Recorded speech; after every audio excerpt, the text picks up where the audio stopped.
Hi, Church. Pastor Jeff here with another Trinity check-in. We are entering a new phase in the year, and because of it, I thought it would be good to talk about. So I'm here with Patti Crittenden, I can never get your title right, Children and Family Coordinator? Director of Children and Family Ministries. Director of Children and Family Ministries. And both of those are important because it's not just about the children. Patti is as much there for the parents and grandparents as for the kids. That's a big part of it too. But with the school year starting, this Sunday we have the blessing of the backpacks. Kids are entering new grades and all that kind of thing. And our parents get to see what happens down here in our lower level every Sunday, but a lot of other people don't. So tell us what it's going to be like Sunday. It's going to be super exciting to have all of the kids and their families back here in church again. The morning starts with people coming into the children's ministry area, and we have some food and the kids' favorite hot chocolate, and always set up for a morning snack, and that's where our relationships begin to happen. The kids get to meet other kids, and parents get to meet other parents, and then the kiddos head off to their classrooms with their snacks, and that's where they start building relationships with their teachers and their friends in their classrooms. And from there... And now look, this is all about relationships so far. Yes. Like, it's not that you don't learn about Jesus in the Bible. That comes, but you have to have that connection. You have to have that relationship too. That's what happens upstairs, but look how intentionally it happens down here. Okay, please, continue. Absolutely. It's great. It's great. And then once the kids are in their classrooms, they start off with an opening activity that helps introduce them to what the Bible story is going to be for the day. Then they watch a Bible story video, and then after that, they follow up with some activities that reinforce the Bible story for the day, talk about a Bible verse, and end the morning with prayer before the parents come to pick them up. That's awesome. So one of the things that we hold high here comes from the curriculum we use, but it's true regardless, is that every child needs a consistent adult in their life other than their parent. Did I say that right? Correct. Okay. Yes. And so, how many volunteers do you have to teach in each classroom? We have 4 teachers or 4 leaders scheduled for each classroom. There's 2 per week, and they alternate teaching. Right, weeks. so it's not quite as heavy of a commitment. Right. So how good are you at math? How many is that total times the number of classrooms? No, you don't actually have to do that. Oh, wow. I was going to say, I should have added that up. My point is, we have a lot of volunteers. It's a lot. And there are Yes. people beyond just the leaders in the classrooms, too, that help make Sunday school happen every morning. And we haven't even talked about youth, right? So this keeps going. Yes. And we are going to have so many kids. One thing I'm not sure we've ever done, in fact, I forgot to remind you about this, is get a picture of all the kids in one place at the same time. I have a date scheduled Oh, in good. September. Of course, Patty's on it. Yes, we're going to do a group picture in September. But as we've talked about the building program, you know, we see the numbers of kids who are here, and then we realize we've never gotten a picture of all of them in the same place at the same time because the system works so well. Anyway, I'm kind of getting lost in the weeds. Watch your newsletter for September, because I'll have that date in there. And I've also included photo permission forms that we need to have parents send back to me, just to make sure that we have your approval to use your kiddos' pictures in our publicity around the church. That's important too, to ask and to be good.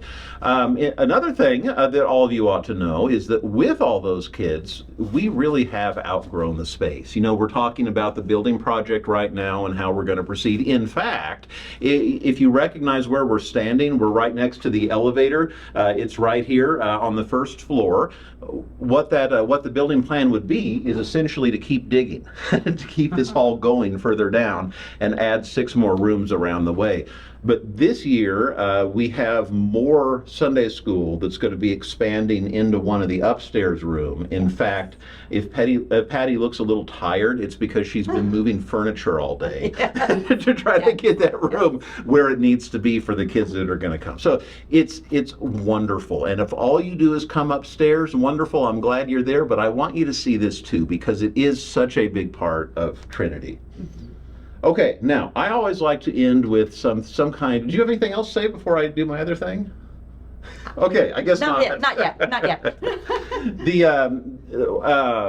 I always like there to be some kind of takeaway in these videos, and this time it's for parents and possibly for grandparents too, depending on the situation. So kids are going into a new grade this year. They've reached a new milestone, and of course you keep growing all through the year, but the milestones help. If you've ever seen it, the curriculum that we use has these books that are about each grade. So how do you be a good parent to your baby? I'm looking at the one on the wall. Your 1-year-old, your 2-year-old, 3, 4. You get the idea, right? So I'm already thinking my kids are going into 5th grade and 8th grade. Before I go upstairs, I should probably read that one. And they really are helpful. So if you're ever just needing something to do, if you're ever standing and waiting for the elevator, take a look at these walls. Figure out how old the kids are in your life and learn something about where they are and how you can better talk to them and connect with them.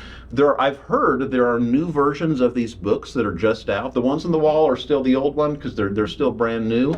I haven't seen the new ones yet, but I know they're there. Yeah, and we've got copies of the actual phase book. Good. These are kind of the brochures of the abbreviated form of the This books. is the abbreviated This version. is the abbreviated. Okay. So it's going to stay consistent with what the new books are. And I still it's have perfect for the wall. It is perfect for the wall. And I have some of the old books in my office if anybody ever wants to look at any of them to match up with what phase your child is in. They're useful. But the other thing I wanted to share, could I have the thing here? Okay, so there are emails that go out to parents, and I'm assuming anybody who wants those could get on the list, right? The parent queue list. But the emails, they are often helpful. Now, I'll admit, I don't always read them. That's part of what it is to be a busy parent and that kind of thing. But every now and then I click into one, and it is so very useful, and I wanted to share this one with you. This is one that came out last week, and Patti says that in the next Children and Family newsletter, she'll put a link in, right? I'm thinking I might put an email blast out either tomorrow or Friday to all of our parents just to remind you Sunday school's coming, what to expect. I'll put a link to this article in there. You can put that in there, yeah. So don't feel like you have to take notes here is what I'm saying. But there were 4 things to think about as we start the new school year, and they really hit me as a parent, and I want to make sure that you all hear them too, because us handling this transition well and in a healthy way is what makes space for the God things. It's what makes space for the growth. It's what makes space for all of it. So those 4 things are this. We can start the year by being hopeful. Now, I don't know of anybody who's starting the year being the opposite of hopeful, right? No. But at the same time, there's something to be said for an attitude that says, you know what, good things are going to happen in 5th grade. Good things are going to happen in 8th grade. Like, I expect there to be things that happen. I don't know what they're going to be, but I expect good things to be happening. That's what it means to start the year. So I'm not the opposite of hopeful, but I can be more hopeful about it, and I can be communicating that to my kids. Communicating it to the kids. I love that. I love that, yes. The second one then is we can focus on all the things that can go right this year. So if there are worries, if there are anxieties, some of the examples it gives are bullying, peer pressure, the usual stuff that we all face in life. Well, that's good and should be acknowledged, but we should also think about the things that could and probably will go right as we go along. The third one, this is the one that really hit me, that I told you earlier. We can establish new rhythms. So my wife does the school drop-off. I do the school pickups in our house. I come in to work early, and then I go to do the pickups. And every year, I try to recreate the rhythm of the year before. So the way it works at pickup, the way we come back into the house, immediately do homework right after there, and I always try to establish, no, this isn't how we do it. Last year we did it like this, and it never works. You need to read your phase. Yes, what your kids are ready for. But what it says here in this email is we can establish new rhythms. So the better posture for me to have as a parent is to look for what that rhythm needs to be. Remember last year, there's helpful tips there, but also to be thinking about what the new rhythm might be. And the last one is, would you read it, the last one? I want my glasses on. Oh! We can expect to fall apart at least once. Just least once. That's not bad. I know. Probably you could have that number higher, but at least once we can expect to fall apart, and that is so important because we will. Right? Every parent, every family will have a moment where it falls apart starting the new year. But that's okay, because that's what it means to grow. That's what it means to live into something new. And being gentle with ourselves when we do and handling it well is worth a lot. Yes. And quite frankly, that's probably where we're going to find God too. Oh, So. yes. All right. Absolutely. Any other pearls of wisdom?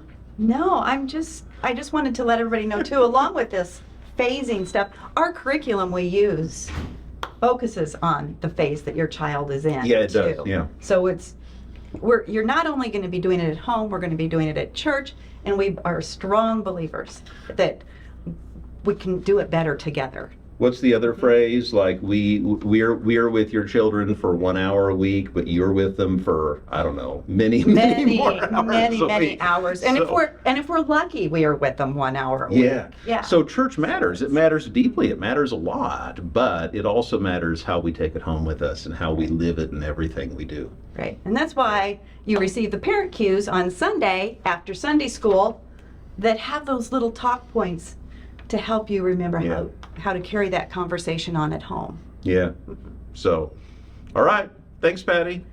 Let's Bye, do this. everybody. Go get a good night's sleep Saturday. Here we go. We'll see you all soon, church. We start a new series this Sunday, the Basic Series, The Heart of Christianity and What It Means to Be a United Methodist. I've heard people tell me they're excited about the series. I have to admit, I've written the first 2 sermons now, and I'm in it. This is going to be good. So we'll see you Sunday.